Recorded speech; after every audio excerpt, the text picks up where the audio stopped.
You're watching Toyota Sports Extra.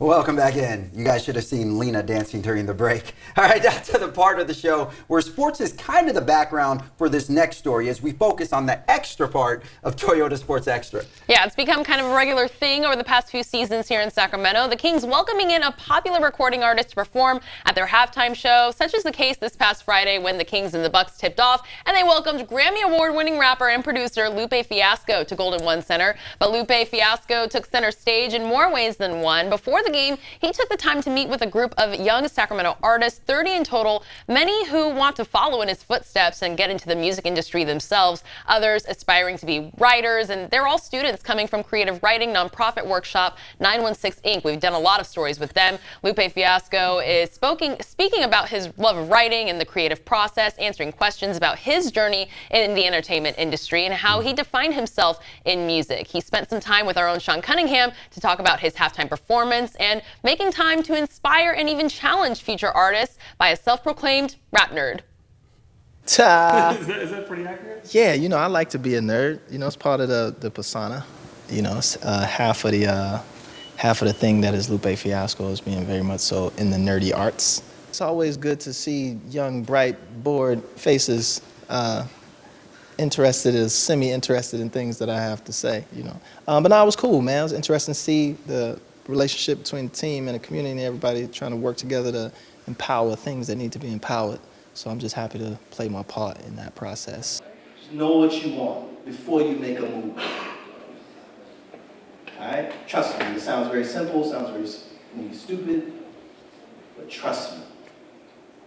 Know exactly what you want out of life. If you know that, everything else will take care of itself. People ask me for advice all the time, and that's kind of like the most guaranteed advice that I can give, that has worked for me, worked for people that I know, worked for small situations in my life, big situations in my life. And the opposite is true. When you don't know what you want, you just jump out there based on something that somebody else wants for you, it always goes, but not always goes bad, but it tends to not be as satisfying. In some cases, you're unprepared. So I just wanted to make sure that if they didn't get anything else, that they understood that as a life lesson, which may ring true to them 10 years from now, but, we'll see.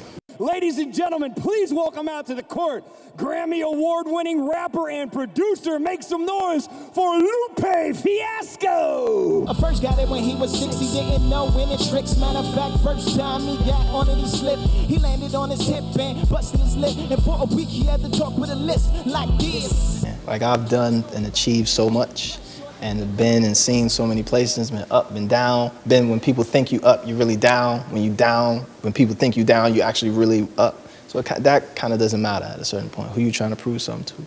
And for me, it's like, nothing else to prove. You want me to come perform at your halftime show? Sure. Come speak to the kids? Yeah. Sure, But I'm just take things as they come at this point. 15 years later, what else is there to do? Just kind of take it how it comes. Sacramento! Sacramento, are you in the building? When you think about a career, it's always about putting out new stuff. I gotta do something new, But when you realize that you put out a classic, to some folks a classic, but majority folks like, it's classic. You can go back to that. Knowing I got that foundation is like, wow, now I can come back 15 years later, perform the album, sell out the places when I couldn't even sell it out when the album first came out. Wow, yeah. So that's kind of crazy. It took 15 years with the same record to sell out some of the places that we're selling out. So again, man, life is good, life is beautiful, can't complain. I will give up everything, even start a world war for these ghetto girls and boys. I'm rapping up